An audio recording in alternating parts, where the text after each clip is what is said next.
Angel healthcare நேயர்களுக்கு வணக்கம். நான் உங்கள் அன்பு சோனா ஹரிதாஸ். பெண்கள் சார்ந்த பிரச்சனைக்கு, அதாவது பருவம் அடைந்த பின்னாடி நம்முடைய முன்னோர்கள் பெரும்பாலும் பயன்படுத்தின மூலிகைகள் நிறைய இருக்கு. அதுல என்ன அப்படின்னு சொன்னா, திருமணம் ஆன பின்னாடி குழந்தை பேர் அடைவதற்காக இலந்தை இலை இருக்குல்ல, அந்த இலந்தை இலையை ஒரு கைப்பிடி எடுத்துப்பாங்க. அதோட 4 பல்லு பூண்டு, 6 மிளகு போட்டு நல்லா அரைப்பாங்க. அம்மியில் அரைச்சி பழைய நீர், பழைய கஞ்சி தண்ணி அப்படின்னு சொல்லுவாங்கள்ல, அந்த தண்ணியில் போட்டு கலக்கி வெறும் வயிற்றுல பீரியட்ஸ் ஆகிற ஃபஸ்ட் நாள், 2வது நாள், 3வது நாள், அதாவது மாத விலக்காகிற ஃபஸ்ட் நாள், 2வது நாள், 3வது நாள் அதிகாலையில் குடிச்சு அந்த 3 நாளும் உப்பு புளி காரம் கம்மியாக வச்சு நான்வெஜ் சாப்பிடாம பத்தி இருந்தாங்க. எப்படிப்பட்ட கர்ப்பப்பை சார்ந்த பிரச்சனைகள் இருந்தாலும் மெல்ல சரியாகி ஒரு 4, 5, 6, 7 மாதத்துக்குள்ள அந்த கர்ப்பப்பை சார்ந்த பிரச்சனைகள் சரியாகி குழந்தை பேர் அடைஞ்சிருவாங்க. இது பெண்களுக்கு. ஆண்களுக்கு ஒரு மருத்துவ குறிப்பு இருக்கு, அதையும் நான் சொல்றேன். அது இல்லாமல் நம்முடைய முன்னோர்கள் பார்த்தீங்கன்னா உணவுல கொடுத்தாங்க பெண்களுக்கு. என்ன அப்படின்னு சொன்னா, இதுதாங்க கல்யாண முருங்கை. பேரே பாருங்க வச்சிருக்காங்க, கல்யாண முருங்கை. இந்த கல்யாண முருங்கை பார்த்தீங்கன்னா சுபகாரியங்களில் இதை உடைச்சி இதை வெட்டி கொண்டாந்து நிலத்தில் நெட்டுருவாங்க. அதாவது நம்ம வீட்டு முன்னாடி நெட்டுருவாங்க. நெட்டுட்டு இதுக்கு பஞ்சகாவியம் ஊற்றுவாங்க. பஞ்சகாவியம்னாக என்னன்னு தெரியும் உங்களுக்கு, நிறைய பேருக்கு தெரியாது. சாணி, கோமியம், நிறைய சொல்லிட்டு போயிட்டே இருக்கலாம். பஞ்சகாவியம்னா ஒரு பெரிய வீடியோவே போடலாம். இந்த பஞ்சகாவியம் ஊற்றி இதை தளன்னு வளர வைப்பாங்க. வளர வச்சு இந்த இலை இருக்குல்ல, இந்த இலையை எடுத்து சளி இருக்குதுன்னா அடையாக செஞ்சு கொடுத்தாங்க. கருப்பு கவுனி அரிசியில் சளி சார்ந்த பிரச்சனைகள் சரியாச்சு. அதே மாதிரி பெண்களுக்கு ஏற்படக்கூடிய அனைத்து வகையான பிரச்சனைகளுக்கும் பூங்கார் அரிசின்னு ஒரு அரிசி இருக்குது.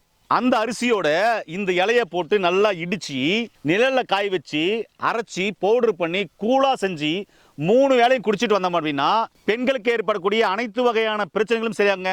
ஏன் ரொம்ப ஆச்சரியமாக இருக்கும். நீங்கள் சொல்லலாம், தம்பி ஒரு கல்யாண முருங்கை இலையில் அதுக்கப்புறம் பார்த்தீங்கன்னாக்கா ஒரு பூங்கார் அரிசியில் உங்களுக்கு பெண்கள் சார்ந்த அனைத்து வகையான பிரச்சனைகள் சரியாகுமா?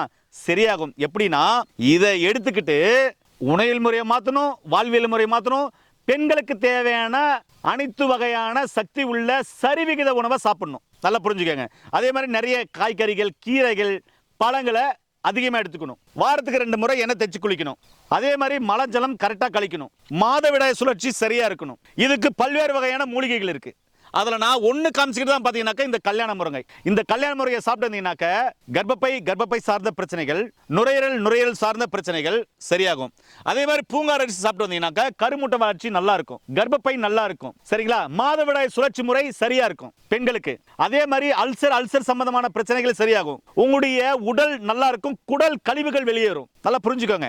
இதோட சேர்த்து இயற்கையான உணவுகள், சரிவிகித உணவு எடுத்துட்டு வாங்கன்னா அனைத்து வகையான பிரச்சனைகளும் சரியாகும். கல்யாண முருங்கை பத்தி கூகுளில் சர்ச் பண்ணி பாருங்க, நிறைய விஷயங்கள் வரும். பூங்கார் அரிசியை பத்தி கூகுளில் சர்ச் பண்ணி பாருங்க, நிறைய அரிசி வரும்.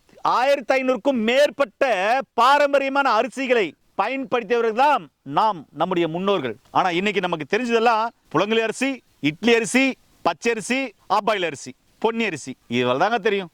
அதிகமா அவ்வளவுதான் தெரியும், வேற எதுவும் தெரியாது. 1500 அரிசிக்கு மேல இருக்கு. ரொம்ப ஆச்சரியமா பாக்குறீங்களா? சொத்து பத்து நம்ம பிள்ளைங்களுக்கு சேர்த்து வைக்க வேண்டாம். அதே மாதிரி செல்வாக்கு நம்ம பிள்ளைங்களை சேர்த்து வைக்க வேண்டாம். பணம் நம்ம பிள்ளைங்களை சேர்த்து வைக்க வேண்டாம். நம்ம வருங்கால சந்தை இதெல்லாம் சேர்த்து வைக்க வேண்டாம். ஆரோக்கியம் என்னும் இந்த மாதிரி மூலிகைகளையும் உணவுகளையும் சேர்த்து வச்சுட்டு போனவனேங்களே, நாம மட்டும் இல்ல, நம்முடைய வாழடியா வர்ற சந்ததி நல்லா இருக்குன்றதை இந்த இடத்துல நான் ஆணித்தனமா பதிவு செய்ய ஆசைப்படுறேன். நான் திரும்ப சொல்றேன், உங்களுடைய பிரச்சனைகளுக்காக, பெண்கள் குறிப்பா உங்களுடைய பிரச்சனைகளுக்காக டாக்டரை போய் பாருங்க, மருந்து மாத்திரைகள் எடுங்க, ஊசி போட்டுக்கோங்க, லேகியங்கள் சாப்பிடுங்க, சூர்ணம் சாப்பிடுங்க, சித்தா, ஆயுர்வேத, யுனானி, ஹோமியோபதி, அலோபதியில் என்ன வேணும் ட்ரீட்மெண்ட் எடுத்துக்கோங்க. ஆனா இது மாதிரியான இயற்கையான உணவுகளை சாப்பிடுங்கன்னு சொல்ல வரேன். இப்போ நாங்கள் சொல்லினே இருக்கேன். இங்க பாருங்க, இது பாத்தீங்கன்னா முசுமுசுகை எல்லாருக்கும் தெரியும் இல்லையா? இது முசுமுசுகை எல்லாருக்கும் தெரியும். இங்க பாருங்க, முசுமுசுக்கையில பழம் இருக்கு. இந்த பழத்தை போற வாக்குல இப்படி பறிச்சு பாருங்க. இங்க பாருங்க, நிறைய இருக்கு. இங்க உங்களுக்கு காமிக்கிறேன் பாருங்க. இங்க விழுந்துருச்சு. இதை இங்க பாருங்க, இங்க தெரியுதுங்களா? முசுமுசுக்கை நிறைய இருக்கு. இது முசுமுசுக்கை. அனைத்து வகையான நுரையீரல் பிரச்சனை, ஆஸ்துமா, வீசிங், சைனஸ் பிரச்சனை, எந்த பிரச்சனையும் வரக்கூடாதா? இந்த முசுமுசுக்கையை சாப்பிட்டு வந்தீங்கன்னா போதுங்க. இங்க பாருங்க, பழம் பாருங்க எவ்வளோ ரெட்டாக இருக்கு. முசுமுசுக்கை அந்த காலத்தில் நல்லா டேஸ்ட்டாக சாப்பிட்டோம். இதெல்லாம் ஸ்நாக்ஸுங்க. அதனால தான் அந்த காலத்தில் வீசிங், ஆஸ்துமா, நுரையீரல் சம்பந்தமான பிரச்சனை யாருக்கும் வரல. சளி சார்ந்த பிரச்சனைகள் வரவே இல்லைங்க. இதை எங்க பாருங்க, இந்த விதையை ஏன் எடுத்து வைக்கிறேன்னா, இந்த விதையை எடுத்து வச்சாக்க இன்னும் நிறைய வளரும். இது அப்படியே போட்டாலும் வளரும். கொஞ்சம் கசப்பாக இருக்கும், ஆனால் உடலுக்கு நல்லது. இன்னைக்கு கசப்புனாவே பயப்படுறோம், இனிப்புனா சூப்பராக இருக்குதுன்றோம். வாவ் சூப்பர் அப்படின்றோம். கசப்பா நோ அப்படின்றோம். எங்கெங்க போயிட்டு இருக்கோம்? கசப்பு நல்லது. அந்த கசப்பு இது மாதிரியா இருக்கிற, நான் சொன்ன மாதிரி முசுமுசுகள் இருக்கு, பாகற்காயில் இருக்கு, சுண்டைக்காயில் இருக்கு, அது மாதிரி கசப்பெல்லாம் உடலுக்கு நல்லது. சரிங்களா? இது மாதிரி இயற்கையான உணவுகள் எடுத்துக்கோங்க. இந்த கல்யாண முருங்கை இலை பெண்கள் சார்ந்த பிரச்சனைகளுக்கு ரொம்ப நல்லது. அதுவும் பார்த்தீங்கன்னா பூங்கார் அரிசியில போட்டு சமைச்சு சாப்பிட்டீங்கன்னா ரொம்ப நல்லது. வியாதி உள்ளவங்க மருந்து மாத்திரைகளோட சேர்த்து பார்த்தீங்கன்னா இது தினமும் ஒரு வேளையில எடுத்துவாங்க. வியாதி இல்ல, பெண்கள் ஹெல்த் கேட்குறீங்களா, வாரத்துக்கு 2 முறையாவது 3 முறையாவது இந்த உணவை ஒரு வேளையாவது எடுத்துட்டு வாங்க. நல்லா ஆரோக்கியமா இருப்பீங்க. நான் சொன்னது புரிஞ்சு இல்லைங்களா? நோய் நொடி இல்லாம ஆரோக்கியமா வாழணும்னா இது எடுத்துட்டு வாங்க.